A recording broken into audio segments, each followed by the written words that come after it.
Hi and welcome back friends. Now as we have discussed in the previous tutorials about that how to create a linked list and also how to traverse the linked list. Now in this tutorial we are going to write a C program to print a linked list. So I have already written the code to create a linked list, okay, and inside which we have used the concept that how to traverse the linked list, okay, and we will be using ahead also. So at this point, if you have not seen these both videos, then please go back and see, because after seeing those videos then you will be able to understand this, okay. So let's go and revise the code, by the way, how to create a linked list, okay. So from line number 42 I have declared one variable whose value is n, and after that I have scanned the value of n using a scanf function. So basically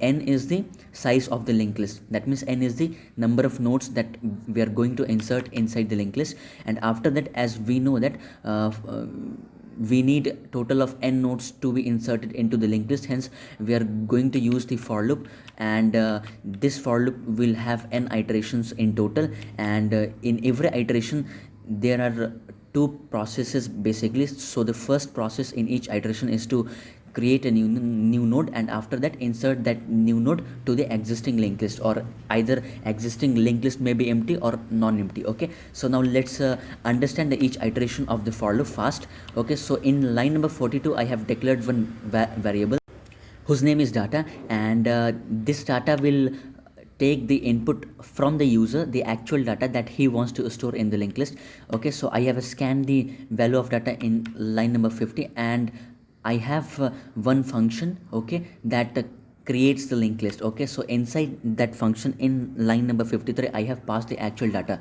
okay. So now let's move on to the function definition, that what does it says, okay. So before that I have declared the user made data structure. As we know that to hold the data and to hold the actual data and the address of the next pointer, we need we need the structure for that. So we have declared our own user made data type whose name is struct node. Inside that I have data which will store the actual data, and I have next pointer which will store the address of the next node. And in line number 33 I have declared one global pointer head. As we know that head always points to the first node into the linked list, and we need to maintain the head at the same position, because it is one of the most important pointer in the linked list, okay. So that's why I have declared it as global pointer, so that we can use this head in any kind of functions, okay.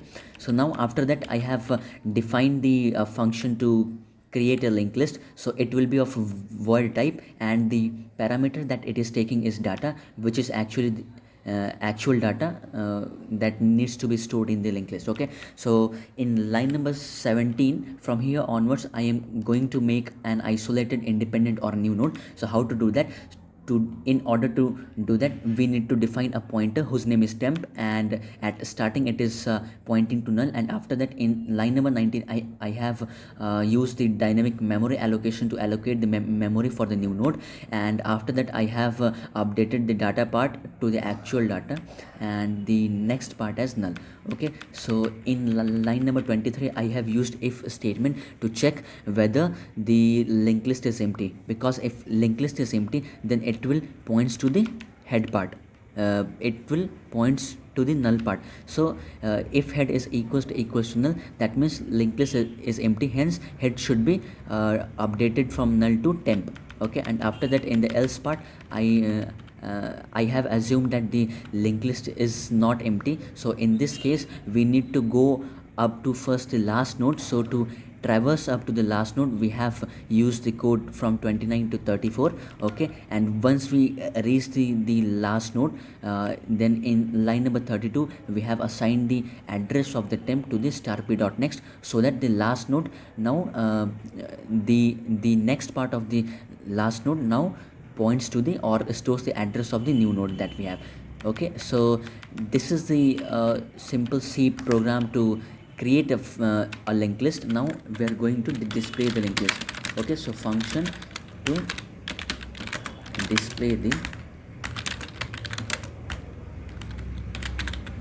linked list, okay. So let's see the function to display the linked list. So for that I am going to call the display function, and inside that I am going to pass nothing, because to display the function there is no need to pass any parameters. We need just only head pointer, which is already has been globally defined. Okay, so now as this will be void pointer, and hence it will be void, and as there are no parameters to take input, so now let's we are going to define the uh, temporary pointer, and initially it will point to null, and after that I will point it to the first node uh, in the linked list by using the assignment operation in the line number 42. Okay, and after that I am going to traverse through each node, and I am going to fetch the actual data that has been stored in the each node. Okay, so in case if you have not understand that how to traverse the linked list, then you can understand here also. So the condition to check is check whether p is not equals to null, because if p becomes null, then that means we do not have more nodes to be traversed. Okay, so I'm going to print the data percentage d and the space, and I'm going to do star p dot next. Okay, and after that I am going to update the value of p equals to star p dot data. Okay, so and then I will say return. So this is the small code to print the data that has been stored in the each node. So say you have a linked list of 3 nodes. Okay, so the head will be pointing to the first node, and the values in all the nodes are 1, 2 and 3. Okay, so when p will point to the first node, then it will check whether p is equals to null or not. As p is pointing to the first node, that means p is not pointing to null, hence the condition of the while loop has been satisfied. Hence it will come inside the while loop, and after that it will print the data that has been stored in the first node by using star p dot next, because the p is pointing to the first node. Okay, so if you have a pointer which is pointing to some particular node, and if you want to fetch the next part, next pointer, or the data part of that node with the help of the pointer that you have, in case we have a pointer, you can do star p dot next to get the data part. Okay, so here is the typo, it should be data not next, and here it should be next. Okay, so because we need to print the data, not the addresses that has been stored. Okay, so star p dot data will give the value that has been stored into that node which the p is pointing to, and after that by doing p equals to star p dot next, it will make the pointer p to point to the next node. Okay, so this is how you traverse the node and print the actual data. So and finally right here